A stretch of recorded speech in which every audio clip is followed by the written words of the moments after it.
विपक्ष के कई सांसद, कई नेता, कई दल ऐसे हैं जो ये माहौल बनाना चाह रहे हैं कि ये वक्फ संशोधन बिल जो है ये मुसलमानों के खिलाफ है। कौन कौन से दल हैं ये? कांग्रेस जैसी पार्टियां, राजद जैसी पार्टियां, सपा जैसी पार्टियां। सच्चर कमेटी की रिपोर्ट 2006 में आई थी मुसलमानों के हालातों को बताती हुई। 2006 से पहले अधिकांश समय किन लोगों की सरकारें थी? केंद्र की अगर आप बात कर लें, कांग्रेस और कांग्रेस समर्थक सरकारें थी। पार्लियामेंट में ये आया नहीं, इसके ऊपर चर्चा नहीं। जब आएगा, चर्चा होगी, अपनी बातों को आप रखिएगा, उसके बाद आप बोलिएगा कि क्या सही हुआ, क्या गलत हुआ। इन एंटीसिपेशन पहले से ही ये सारी बातें कर समाज के बीच में गलत संदेश देना, उनको भ्रमित करना, ये कतई उचित नहीं है। बिल को लेकर रिजोल्यूशन पास किया है केंद्र सरकार के खिलाफ।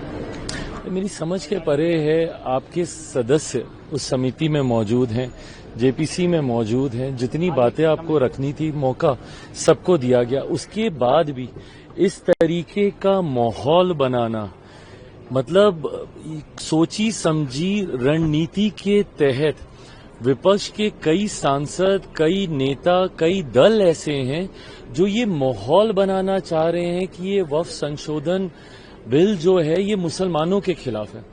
मेरी समझ के परे है कि इस तरीके से मुसलमानों के बीच में आप अपनी राजनीतिक रोटियां सेकने की सोच से, और कौन कौन से दल हैं ये?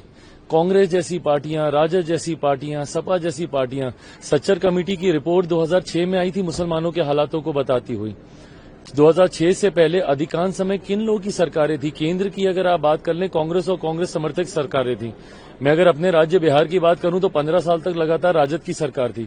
उसके बाद भी मुसलमानों के हालात इतने बदतर थे, और आज आप सबसे बड़े उनके मसीहा बनते हुए उनके बीच में ये भ्रम फैलाने का प्रयास कर रहे हैं कि वक्फ संशोधन में ऐसी चीजें कर दी गई हैं जिससे पता नहीं मुसलमानों का कितना अहित हो गया।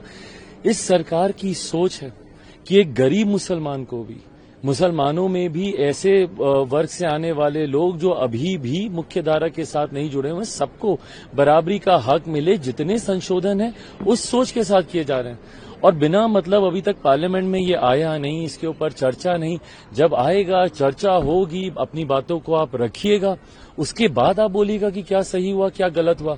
इन एंटीसिपेशन पहले से ही ये सारी बातें कर समाज के बीच में गलत संदेश देना, उनको भ्रमित करना, ये कतई उचित नहीं है। ये सवाल इसी संदर्भ में है कि कल पटना में इसी को लेकर all India Muslim personal law board के और तमाम लोगों ने वहां प्रोटेस्ट किया, और इस प्रोटेस्ट में तमाम राजद के नेता शामिल हुए, प्रशांत किशोर शामिल होते हैं, और पटना सेंटर बनता है। क्योंकि क्या पटना में चुनाव होने वाले हैं, बिहार में चुनाव? बिल्कुल, ये सारी चीजें राजनीतिक दृष्टि से की जा रही हैं। बिहार में चुनाव है, इसीलिए आज सबको मुसलमानों की वहां पे याद आ रही है। मैं तो पूछना चाहता हूं, मैंने तो कहा है कि भैया बताएं ना, सच्चर कमेटी की रिपोर्ट में क्यों ये बातें कही गई? बताएं, राजद जवाब देना कि भाई 15 साल तक लगातार आप सत्ता में थे ना, आपका तो समीकरण भी है। भाई आप तो एमवाई को एकदम सीना ठोक के आप बोलते हैं, तो उस एमवाई समीकरण में क्यों एम की हालत ऐसी रह गई? फॉर दैट मैटर वाई की भी हालत आपने कोई सुधारी नहीं है वहां पे, बट आपके एम की हालत इतनी खतर, इतनी बदतर क्यों हो गई? इसका जवाब इन लोगों के पास है नहीं। बट आज क्योंकि चुनाव आ रहे हैं, सब वहां पर जा रहे हैं हितैषी बनने के लिए। और ताज्जुब तो मुझे कई ऐसे मुस्लिम धार्मिक संगठनों से भी है कि भाई आप मुझ पे तो सवाल उठा देते हैं, आप एक ऐसे बेटे पे सवाल उठा रहे हैं जिसके पिता ने अपनी पार्टी को समाप्त कर दिया 2005 में मुस्लिम मुख्यमंत्री बनाने की बात कर। बट इन लोगों से आप सवाल नहीं पूछ रहे जो अपने आप को मुसलमानों का संरक्षक बोलते हुए, उनका हितैषी बोलते हुए, आज तक उन्होंने मुसलमानों को लूटने के अलावा, उनको अपना वोट बैंक बनाने के अलावा उन्होंने कोई काम नहीं किया। श्रेष्ठ भारत पर खबरों से जुड़े रहने के लिए चैनल को सब्सक्राइब और लाइक करें, बेल आइकन दबाएं और देखते रहें श्रेष्ठ भारत।